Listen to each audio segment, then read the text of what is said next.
flying up and above. It's two flying critters here going toe-to-toe. Bottom lane, Reed is forced to pull up the ice path. The Bat Rider, Phobos doesn't want to let up quite yet. He gets the one last right click in and does claim that first blood. They want more. Got him now in trouble, and he falls, and a double kill for DK Phobos.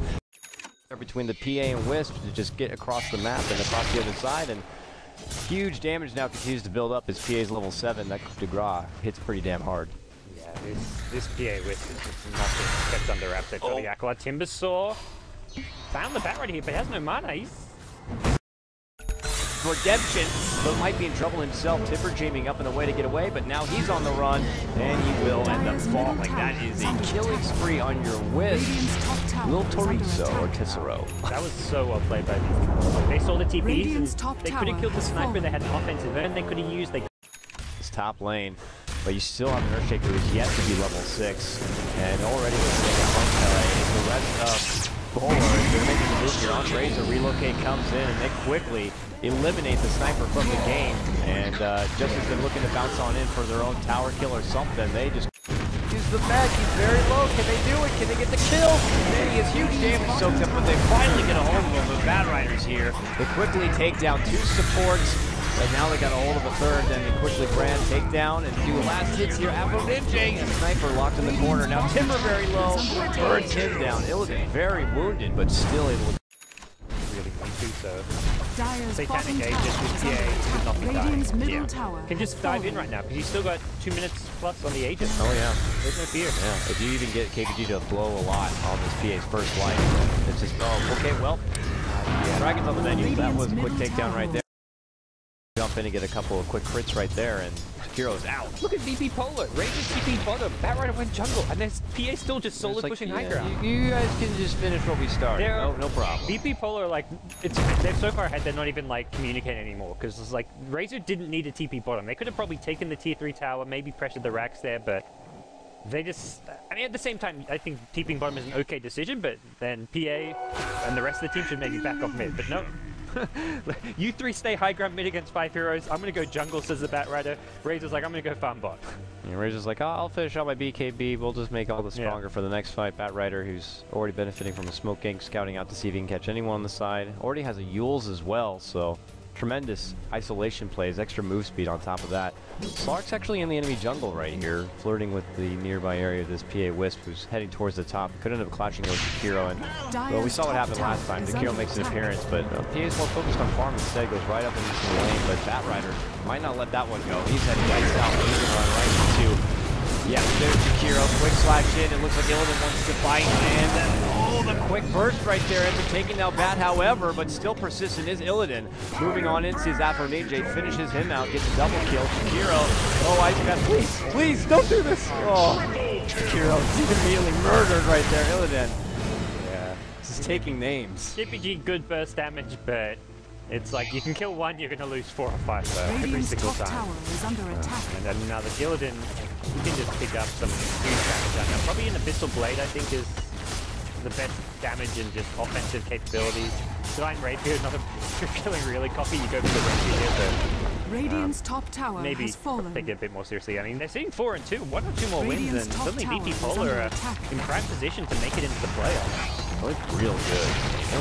They're 18K net worth, and that's about 8K above his next teammate, and his next teammate's right below that. Slark, the closest thing they have on Compass Gaming, is below half the farm rate of what Illidan brought in. And Assassination is trying to slow down Razor's game a bit, but it's not going to stop them from finishing their siege. They get their tier 3, they pull on back, and everything is just coming up Polar right now as they'll just slowly move in. They'll take any engagement that can come their way because they're always coming out on top, and if they follow it up with an objective like that, it just gets easier and easier. And now Sniper gets a hold of his first like damage output kind of an item, that being the Mask of Madness, but if the way it's been going, they still get a hold of him. That Mask of Madness could just prove to be his own downfall. Yeah. Even quicker than it was.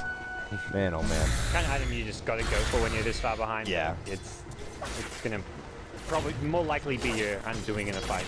That it could get you a kill, but we'll see. They're just so good at closing the gap and just getting a hold of them. Just the blink, the relocate, Bat, with all of his ability to kind of force himself or his allies forward, and there's just nowhere for them to really hide at this point. Exactly. That's as if things weren't hard enough. And you talk about the sniper, like one triple multicast or something, even a double multicast because he's got 2 stuns, and Sniper just dies. Oh yeah. You don't even need the PA to jump, the Batrider to blink jump, just an Ogre stun.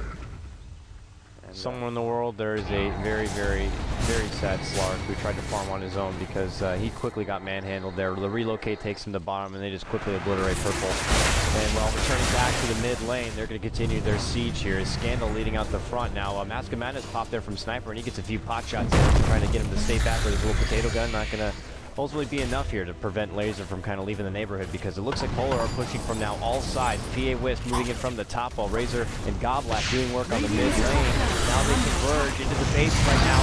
Illidan trying to get a hold of ES. Moving in to take him down. Timbersaw bursting on in and forward, but no, not going to be enough. Immediately healed up with the Satanic and the crit damage. It's Illidan who burns down that Timbersaw, and now they finish off the center racks here at the top lane. This could be a quick end to our game number 1 between Compass Gaming and Polar. Polar just looks damn good. Pulling off a very nice draft and taking down the first set of racks already. I mean, this isn't a tier 1 team, but VP Polar are just playing incredible. Like, I remember when they won Tech Lab, I thought this is going to be like a legit kind of new team that could get tested with a big one. And instead, they've done nothing. They haven't qualified to Style Ladder for ESL. They haven't made it to any big international tournaments. No land showing at all since Tech Labs. No good online results since then, but this kind of play can kind of maybe get them back there. It is still just Kompas Gaming, a strong upcoming team, not a tier 1 team, but it's definitely a good sign for VP Polar. Yeah, definitely. Especially ever since they picked up the Virtus Pro name, man, they've been really impressing and looking damn good. Goblak being the captain head, throwing together drafts like that, and good lane assignments just clearly show you can get real control in the game from start to finish, and it pays out for them, and they come out on top. So with that said, we're going to be moving on. We got 5 more European best of ones here for the Summit 2 by G2A.com as we are in day number 13. Our next matchup is going to be Na'Vi taking on Moscow 5. Should be an exciting one. If you like what you heard, folks, catch me over on my Twitter at Coddle Guy. The gentleman, the handsome gentleman next to me is Gods. Catch him on his Twitter at BTS Gods. We'll be back after a small break for game number 2 between Na'Vi and Moscow 5.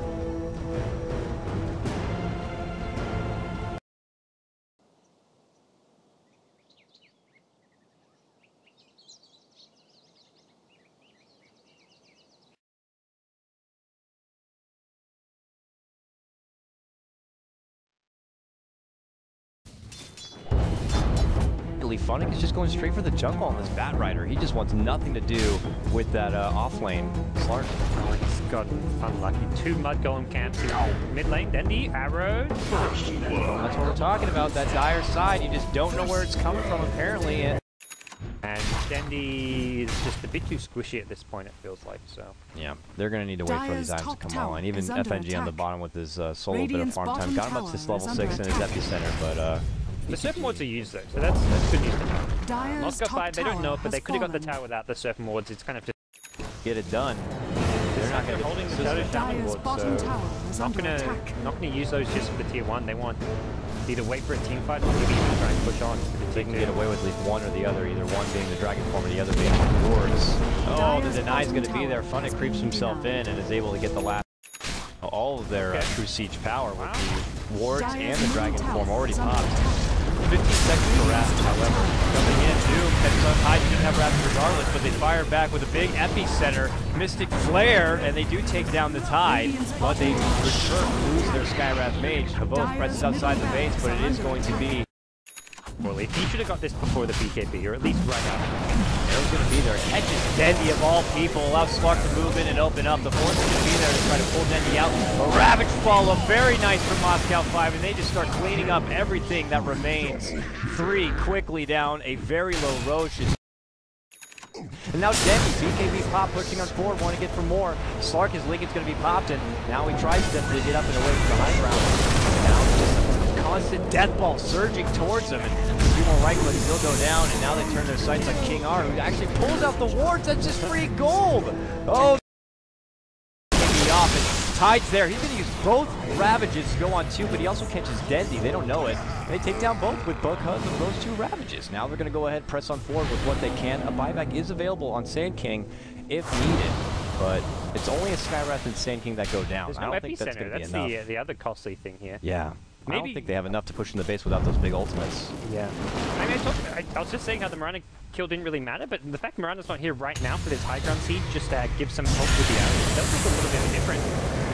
Oh wow, goes in with the wards, but Ghost Scepter's going to be popped, and that allows Denny to just clean up the wards. Guy's stuck in gold here. He can't really clean down right now. They stuck him on the high ground. Moonlight Shadow is going to be popping PGG's return, but Havos pressing on it, gets that Doom on Slark, and there's nothing he can do about it. Plus the right click coming out from Denny is more than enough. They dust, they go up. They hope that TIE Hunter's still there, but he had already made his way out. But still, Na'Vi defend very nicely, bring in more gold for themselves. They take down the Slark. Moscow 5 just kind of grasping at straws as far as what their all-or-nothing play can be, and they had a huge start to this one, taking out the mid set of racks and going towards that top lane. But ever since then, man, that huge turnaround fight that Na'Vi took control of, it's just been their game since. I think that whole top 5 was still okay-ish for Moscow 5. Like, they got 2 kills, they forced a Sanking buyback, but lose the I guess Slark's the hero they most need items on right now. Like, get him an Abyssal Blade, a BKB, whatever it may be, but it's got a lot of farm, just needs to make the investment, but he has to constantly set that chunk of change aside for a reserve buyback. It's proven to be hard. Na'Vi have just got so much money, their cores are always going to fight over that. They're in a boss that's so well off. Yeah. Funny, in a similar position where he's got 2.7k gold, may buy some boots of travel now though to join up with his team and go for a base break here. He buys the boots of travel and says screw buyback. Hail Mary Arrow, Desperation might almost get Van Score. Nope, won't be there, but pretty much come to that. These Hail Mary plays coming out from Moscow 5 as this is the biggest, most dramatic lead of the game in Na'Vi's favor, flirting around the 10k advancement. Man, oh man, it's just looking so good for them, and for Moscow 5, they really are banking on waiting out now for the double Ravage to get back in online, your Epicenter ready to go, your wards, and you're just hoping to take a fight in a position that you can really take advantage of, like inside the top of this base. But Na'Vi are just doing good with their own positioning, keeping everyone back. They removed all the wards from their own side of the map, and now they're looking to go on the aggressive here as they begin to sweep through, taking the farm from the Moscow 5's jungle. They're putting aggressive wards down. Now they have the vision on their own side, and they're going to begin to corral Moscow 5 back into their own base. Voss is ready mid with a Doom, but doesn't want to use it on anyone apart from the Tide, really. Actually forced upon his BKB here. Voss in some trouble. He's ready to man up, and man, he blows up DK. That level death, even at this late in the game, can still make a huge impact. And now Sapo desperately pulls out his Ghost Scepter, not going to get anything. Dragon Knight's next on the list, going to get grabbed up there from Funnick, while Slark continues to make work here on Havos, but does he have enough to break through that big armor? A stun, very nice arrow right there from PGG, and that is enough to take down Havos. Now, of course, a very wealthy Havos who has plenty of their 4 or 5 back, but meanwhile, they also make a move on Denny. They catch him out as well. Nice turnaround for Moscow 5. They take down 4, only the exchange of their Tide.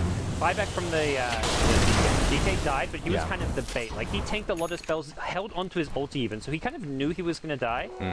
Let himself get doomed, and then Tide could just go in with his Blink Ravage. Didn't even use a second Ravage. They're hustling on the other side if they can to, oh no, it's Roche's up. Look who's lingering nearby.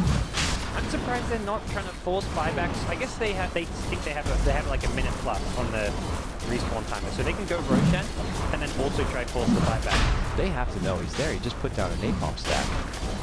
Oh, he's gonna flame break and get a hold of this. Batrider's one of the best. They might need a. They don't have a BKB to pop. Flame break. Too easy. Grabs it and leaves. That's just perfect Batrider execution. And you need to know that. Batrider's up. You need to be scouting out with the arrow. Hell, you might even consider popping your BKB right as it dies just to make sure that flame break doesn't hit you. But that's just classic Batrider. I mean, I would be like, oh my god, that's the biggest play I've seen. But I've seen it so many times now that I wouldn't even consider that like an amazing play. Like, it was solid all-around play. That's just what you bread and butter. Yeah. That's one of the. I mean, now with this new Roche location, it makes it so much easier for a Batrider to even do that, and that's why people are still considering the advantage for Dire's side going against a Roche just because of that alone, especially if you have a Batrider on your team. And well, props to Funnick on getting the job done, but that was so terrible for Moscow 5 because Clinks and Doom were dead. M5 had the option to try force out 2 key buybacks by going for a push, but those heroes are respawning now. Did not have to buy back.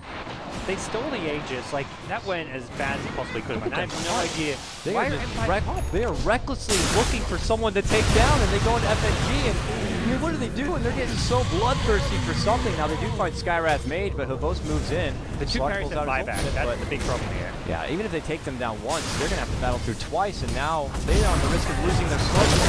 He goes down, return Ravage. This might be the last hurrah here. They're expending so much force, and both Ravages to just desperately take down what they can. Now they do get FNG, and Havos does end up falling. But he has buyback still available here. Now they turn their sights towards front and give us that. Oh my God! They do get a hold of him. Gem hits the deck. He's got buyback too, so... okay, good fight for Moscow 5 in the end. Na'Vi just chased way too hard. I don't think Na'Vi are going to lose here by any means. They've got buybacks on Doom as well as Bat Rider. But they may lose this melee round. It could very well. If this fight goes bad, it could be even a lot worse. Now they might be turning the move on Dendy. Well, it looks like they're making a focus. DK also might fall here. Dendy ends up going down, immediately buys back, who still has it available. But regardless, they take down DK, who's out for 113 seconds with no buyback on his side. And now they're pressing forward. They get a hold here. FNG, or sorry, King R goes Scepter, but it doesn't matter. His gem falls. Skywrath will just kind of swoop that on up. PGG moves in. Can he get the level death off? Nope. I mean, Moscow 5 just, I mean, that's your typical PGG Russian Dota constant aggression. They went for a fight at top lane after Doom and Clinkz had respawned. Both had, I guess they don't know when they have buyback, but there's a high chance those two carries have buyback. This is 40 minutes plus in the game. These heroes are going to have buyback, and they went for a 5-on-5 fight despite that, and it worked out. They popped the Lincolns, and now Dendy just easily right-clicks him down, though he uses the cheese, but that cheese, though it may taste Gouda, it will be his last meal as he ends up being quickly taken apart. And now Slark out. 100 seconds, no buyback for him either. Yeah. Looking for kill in mid lane here. It's a TP in, and that's PGG dead. So, what a very back and forth. This is being a game with some wow. Good I'm actually surprised how much the gold graph went back up towards Moscow 5 because of that engagement. The buybacks that were used, but it's changed a lot because it's now a net worth graph, not a gold graph. Yeah. So it actually reflects the buybacks being spent. The actual gold earn graph will be quite different. Radiant and they just go through. No buyback on Slark. DK has no buyback. He's out for a minute and 30 more seconds before DK's up, and they're just going to press on in. They're going to see here that AC, that Desolator. Zero Ravages, 15 seconds. Huge damage. Kai, who already spent both of those Ravages, hops in. Desperate attempt now from Moscow 5 to pull out the defense. Kai quickly falls. King R didn't find out with the lasso. His ward still trying to slow everyone down, but he ultimately will also fall. 2 buybacks from both of them again, but this time they don't have their ultimates, and already they're thrown under huge pressure. There's the first that could come out, but not like in close proximity. Not enough to stop Dendy here from unleashing his right-click fury onto the base, but now he's going to be focused down. DK pops his BKB, presses on forward, only gets Funny. Funny gets on down now for both. Blocked by the tower arrows, not going to catch with the follow-up from PGG, but they are able to right-click him down. No one is out. Buybacks. Dendy doesn't have buyback. He's still alive, luckily. If Dendy had died there, they just straight up lose, but we may see like a counter throne attempt here. The fact. Here we go, Moscow 5, back the other way, man. They got to run all the way down to the other side to try to do as much damage as possible on the Ghost is dead, but pressure too, so there's one Ravage at least. One Ravage, no wards, however. A minute, though. I mean, it could take a minute to get there. That's 30 seconds of still Havos being dead, where they'll have wards at the go. But look at this, Dendy, he might consider going in behind the back door. He's already creeping down towards the base, and look who's pushing from the top. Wave to get in, and then oh, they're going to need someone to get back here. Slark, they have TPs at the ready. Oh god, this creep wave's in top lane. This throne's dead, I think. He's going coming down. They need to go now. They need to go now. It's huge. They did it. No. Oh, he gets locked in place, BKB, but no, there's enough right clicks there that they do get it again. That was close. Dendy got Abyssal. It's like TP'd a second early. I think he kills Dendy fast enough to save the throne, and Dendy wouldn't have had buyback, but it was always going to be tough. That game was a bit uncomfortable, man. I mean, it was all over the place. Moscow 5 had a dominating start. I mean, they took down a set of racks way quick with their huge push siege, but then Na'Vi came back, but then there was still two different opportunities for Moscow to take the game back. That was a hot mess.